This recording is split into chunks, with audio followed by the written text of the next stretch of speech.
నాకు తెలుసు ఏ గొడవ అవుతుందేమో అనే నాలో అనుమానం ఉంది. నేను అధికారుల దగ్గర కూడా వ్యక్తం చేశాను. ఎస్పీ దగ్గర కూడా నేను టెంపుల్లో కనిపిస్తే చెప్పాను, మీరు ఆషామాషిగా తీసుకోవద్దండి, దీన్ని జాగ్రత్తగా చేయండి. అప్పుడు అన్నారు వాళ్ళు 5,000 మంది పోలీసులను పెడుతున్నామండి, మేము చూసుకుంటామండి, అది ఇది అని అన్నారు నాతో. ఇది దురదృష్టకరం. ఇప్పుడు ఎవరిని మనం నిందించలేము, ఒకలా ఇద్దరా అనేది. ఈ పొరపాటు జరిగిపోయింది. మరి దానికి చింతించడం తప్ప మనం చేసేదేం లేదు ఈ టైంలో. ఇప్పుడు కుట్రేమి ఉండవండి దీంట్లో. ఎందుకు ఉంటాయి కుట్రలు? కానీ అవన్నీ అబద్ధాలు. ఇది యాక్సిడెంట్. ఎవరు కావాలని ఎవరు చేయరు. It is an purely accident. ఏ సాంప్రదాయాలు అయితే పాటిస్తున్నామో ఆ సాంప్రదాయాలను ఉల్లంఘించడం కూడా కరెక్ట్ కాదని నా అభిప్రాయం. ఆ డెసిషన్ కూడా ఆగమ పండితులు డిసైడ్ చేస్తారు. నేను ఆగమ పండితుని కాదు, కానీ భక్తుడుగా నాకు కొన్ని మనోభావాలు ఉంటాయి తప్ప అదే మరిగా వాళ్ళు చేయాల్సిన అవసరం ఉంది. ఏదేమైనా జరిగిన సంఘటనల పట్ల నా విచారాన్ని, బాధని, ఆవేదనని, జరగరాని సంఘటన జరిగిన దానికి మరొకసారి విచారాన్ని వ్యక్తం చేస్తున్నా. అదే సమయంలో అన్ని దేవాలయాలను కూడా స్ట్రీమ్లైన్ చేసి ఎక్కడ కూడా అపచారం అనేది జరగకుండా అనేక రకమైన రిఫార్మ్స్ అని తీసుకొచ్చి, ఒక మాటలో చెప్పాలంటే ఇటీవల కాలంలో ప్రసాదాల దగ్గర నుంచి అన్ని కూడా స్ట్రీమ్లైన్ చేసే సందర్భంలో ఇలాంటి సంఘటన జరిగింది. దీనికి కూడా కారణం మనం చూస్తే వెంకటేశ్వర స్వామి అంటే భక్తి పెరుగుతా ఉంది రోజు రోజుకి. ప్రజల్లో కూడా ఇలాంటి అకేషన్లో తప్పకుండా దర్శనం చేసుకోవాలి అనే ఒక సంకల్పం ఉంది. ఆ సంకల్పం ఉన్నప్పుడు ఇక్కడ ట్రస్ట్, మేనేజ్మెంట్ ట్రస్ట్ కానీ ఎగ్జిక్యూటివ్స్ కానీ సమన్వయంతో చేసుకొని దీన్ని లాజికల్గా తీసుకుపోవడానికి భక్తులకి ఎలాంటి ఇబ్బందులు లేకుండా దర్శనం చేయించే బాధ్యత, అలాంటి ఏర్పాట్లు చేయాల్సిన బాధ్యత వీళ్ళ మీద ఉంది. అది కూడా చేయాలని కూడా నేను చాలా స్పష్టంగా చెప్తున్నా. ఇప్పుడు నేను ఇక్కడికి వచ్చినప్పుడు కొన్ని నిర్ణయాలు కూడా తీసుకున్నాను. ఆ నిర్ణయాల్లో మీరు చూస్తే 6 మంది చనిపోయారు. వాళ్ళ కుటుంబాలకి నా ప్రగాఢ సానుభూతి తెలియజేస్తున్నా. అదే సమయంలో 6 కుటుంబాలు కూడా ఎస్ లావణ్య విశాఖపట్నం, శాంతి విశాఖపట్నం, బుద్దేటి నాయుడు బాబు నర్సీపట్నం, రజని విశాఖపట్నం, నిర్మల తమిళనాడు స్టేట్ కోయంబత్తూర్, అదే మరిగా మల్లిగా వీళ్ళు మెట్టు సేలం. వీళ్ళు మొత్తం 6 మంది చనిపోయారు. వాళ్ళ కుటుంబాలకి నా ప్రగాఢ సానుభూతి తెలియజేసుకుంటూ వాళ్ళ ఆత్మకు శాంతి కలగాలని భగవంతుడిని ప్రార్థిస్తూ ఆ కుటుంబాలకు ఒక్కొక్కరికి 25 లక్షల రూపాయలు ఇమ్మీడియట్గా ఆర్థిక సహాయం టీటీడీ ద్వారా ఇస్తాం. 25 లక్షల రూపాయలు బోర్డు కూడా చెప్తున్నాను, వాళ్ళు కూడా వర్కౌట్ చేసి చేస్తారు. వాళ్ళకందరికి కూడా కాంట్రాక్ట్ ఉద్యోగం 6 మందికి 6 ఉద్యోగాలు ఇచ్చేట్టుగా ఇక్కడ కానీ తమిళనాడులో కానీ ఆ ఎంప్లాయ్మెంట్ కూడా ఇస్తారు. ఈ 2 కూడా వాళ్ళు మన టీటీడీ చేస్తారు. ఇంకొక పక్కన ఇద్దరికి కొంచెం సీరియస్ అయినాయి, దెబ్బలు తగిలాయి. వాళ్ళిద్దరికీ ఒక్కొక్కరికి 5 లక్షల చొప్పున ఆర్థిక సహాయం చేసి వాళ్ళ ఆరోగ్యం మెరుగయ్యే వరకు ప్రభుత్వ ఖర్చులతోనే మొత్తం చేస్తాం. వాళ్ళకి 5 లక్షల రూపాయలు ఇస్తాం. మిగిలిన వాళ్ళు దగ్గర దగ్గర మీరు చూస్తే ఆ ఇద్దరు కూడా తిమ్మక్క,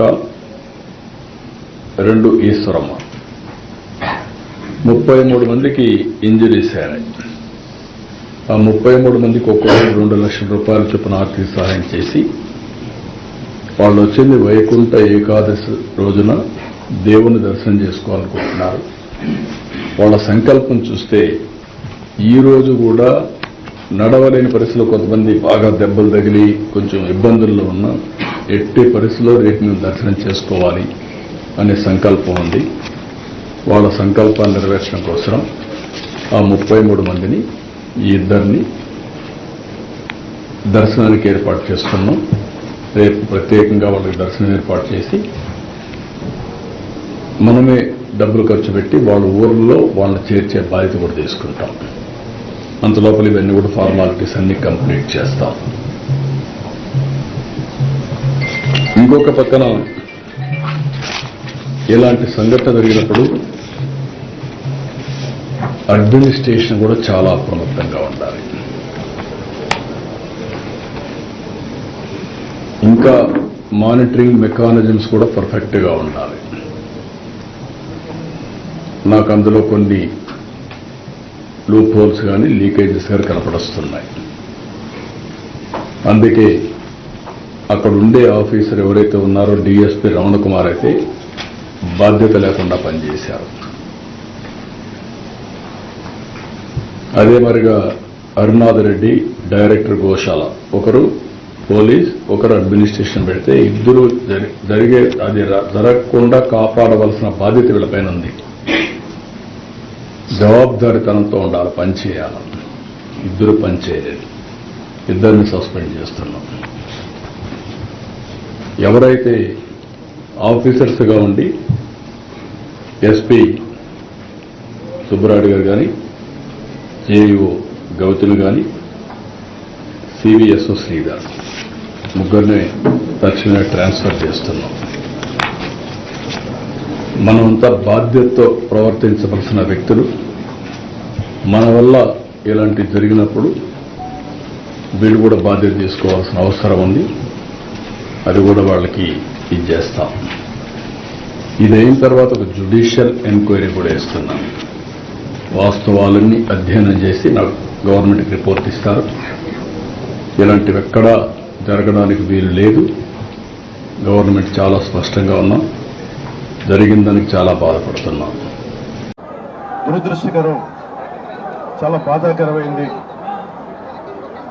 చాలా ఆవేదన కలిగించింది. నిన్న రాత్రి జరిగిన వైజాగ్లో ఉండి మోడీ గారి ఆధ్వర్యంలో దాదాపు 2,08,000 కోట్ల పెట్టుబడి సభ జరిగి వైజాగ్లో ఒక ఆనందకరమైన సమయంలో ఈ విధమైన దుర్ఘటన ఏకాదశికి మొత్తం నలుమూలల నుంచి, దేశం నలుమూలల నుంచి, ప్రత్యేకించి తెలంగాణ, కర్ణాటక, తమిళనాడు, ఆంధ్ర అన్ని ప్రాంతాల నుంచి భక్తులు అమితంగా తరలివచ్చారు ఇక్కడికి. ఇది మొదటిసారి కాదు, ఇది గత దశాబ్దాలుగా ఎప్పుడు జరుగుతూ ఉంది. టీటీడీ అంటేనే క్రౌడ్ మేనేజ్మెంట్ ఎక్స్పర్టీస్ ఉండడం. టీటీడీ అంటేనే క్రౌడ్ మేనేజ్మెంట్ ఎక్స్పర్టీస్ ఉండడం.